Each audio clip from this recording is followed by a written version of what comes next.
There is an unbreakable connection between the glory of God and the grace of God and the Son of God and the death of the Son of God. The glory of God, the glory of grace, the glory of the Son, and the glory of the cross, an unbreakable connection. And I want to make sure you see that connection. I'm going to do it in 5 steps. Here we go. Number 1, the apex. You know that word? High point. The apex of the glory of God is the grace of God.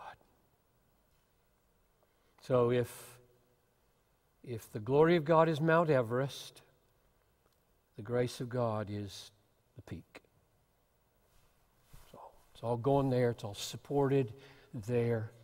This is the most magnificent aspect of God's glory. And here's why I think that. Ephesians chapter 1, verses 5 and 6.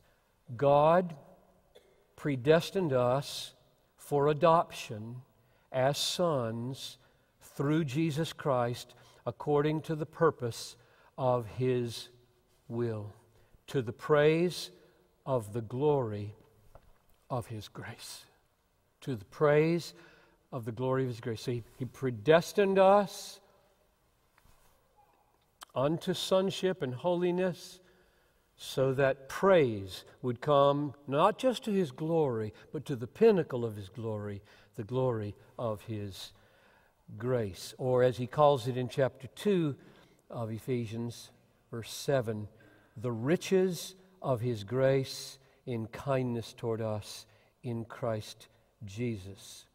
So the aim of predestination, he says, is to live for the praise of the glory of His grace. That's the end point. Everything else about God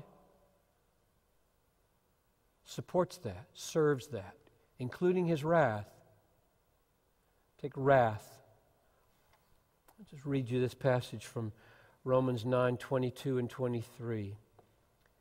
God, desiring to show His wrath and to make known His power, has endured with much patience vessels of wrath in order, now notice the logic, in order to make known the riches of His glory for the vessels of mercy.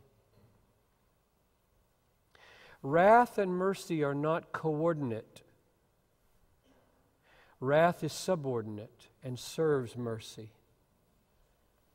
God, desiring to show His wrath and to make known His power, endured with much patience vessels of wrath in order to make known the riches of His glory to the vessels of His mercy. God's wrath serves the revelation of the riches of His glory to the vessels of mercy. This is why I'm calling grace the pinnacle of the mountain of His glory, because wrath is part of His glory. It's not an unglorious aspect of God to be angry at sin. It's a glorious thing, but it's not the main thing. It's part of the mountain, but the top of the mountain is grace. So that's point number 1 of the 5, that the apex of the glory of God is the grace or the mercy of God. Number 2, God planned this, the praise of the glory of His grace, before creation. God planned that grace would be the pinnacle of His glory and to be praised. God planned that before creation, because it says in Ephesians 1:4, God chose us in Him before the foundation of the world to the praise of the glory of His grace. Verse 4, verse 6, you put them together. God chose us before the foundation of the world to the praise of the glory of His grace. So grace was not an afterthought when He looked and saw Adam and Eve sin.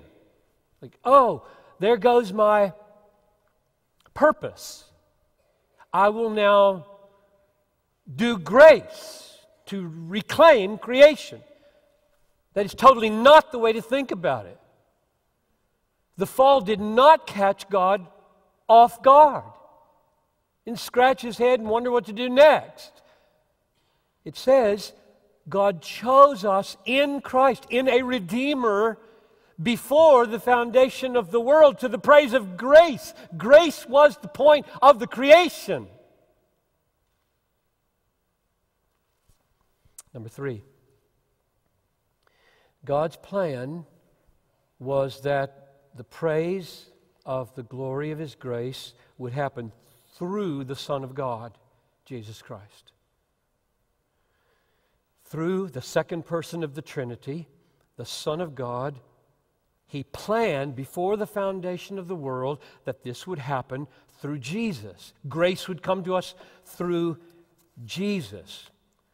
Let me read verse 5 again from Ephesians 1. He predestined us for adoption as sons through Jesus Christ to the praise of the glory of His grace.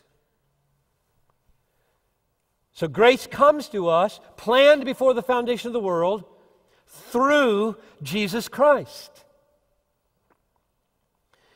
It's not, I think, unwarranted to ponder the fellowship of the Trinity and the Father and the Son conceiving together, in no coercion whatsoever, a plan whereby the Father consults with the Son of His willingness, and the Son consults with the Father of His intention, and a most magnificent agreement is reached that the Son will, after the universe is created and has fallen, and God has shown everything He wants to show about His holy self for 2,000 years of Jewish history, the Son would then enter and He would die.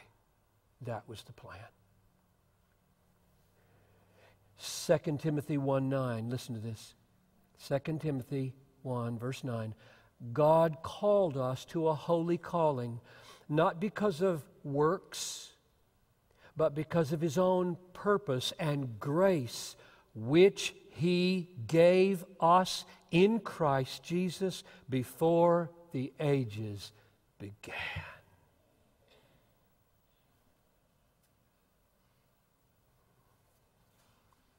Grace was given to you, Christian, before the universe was made, and it was given to you in Jesus Christ.